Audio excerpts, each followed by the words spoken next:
অন্তর্বর্তীকালীন সরকার নির্বাচন করতে পারবেন, একটি ফেয়ার নির্বাচন, সেই আশা ভরসা সেই আস্থা অন্তত জাতীয় পার্টির নাই।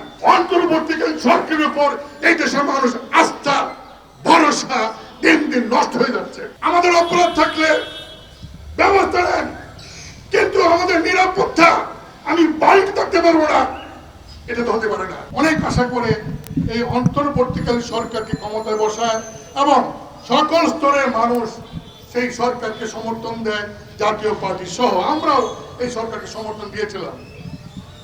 আজকে সরকার গঠন করার পর 9-10 মাস পরেও আমার বাড়িতে আমি থাকতে পারবো না, আমার বাড়ি আক্রমণ করবে বৈষম্য বিরোধীর নামে, এনসিপির নামে।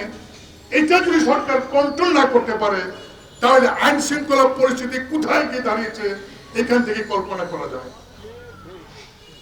একটি সরকার রাস্তা বের হলে সেই মানুষটি নিরাপদে রাস্তাতে চলাচল করতে পারবে না, মব জাস্টিসের কথা বলে লুটপাট করবে, ভাঙচুর করবে, ঢাকা শহরে মানুষের বাড়িতে গিয়ে লুটপাট করার জন্য চাঁদা দাবি করবে, আর আইন শৃঙ্খলা বাহিনী যথাযথ ব্যবস্থা তাৎক্ষণিকভাবে নিতে পারবে না বা নিবে না। এটা খুবই দুঃখজনক, খুবই দুঃখজনক। এরকমটি হইলে এই দেশের মানুষ যাবে কোথায়? সরকারের প্রতি আমরা আস্থা রাখতে চেয়েছিলাম, কিন্তু আমরা জানি না আমাদের কি অপরাধ। আমাদের অপরাধ থাকলে ব্যবস্থা নেন, কিন্তু আমাদের নিরাপত্তা আমি বাড়িতে থাকতে পারবো না, এটা তো হতে পারে না। কিছু সংখ্যক লোক ছাত্র রাজধানী এবং 90টি দলের নামের কথা বলে যা ইচ্ছে তা করবে।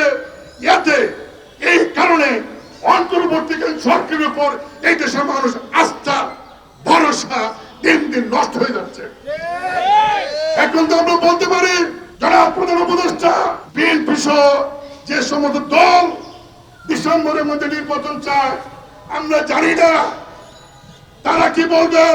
তো জাতীয় পার্টির পক্ষ থেকে আমরা বলছি অন্তর্বর্তীকালীন সরকার নির্বাচন করতে পারবেন, একটি ফেয়ার নির্বাচন, সেই আশা ভরসা সেই আস্থা অন্তত জাতীয় পার্টির নাই।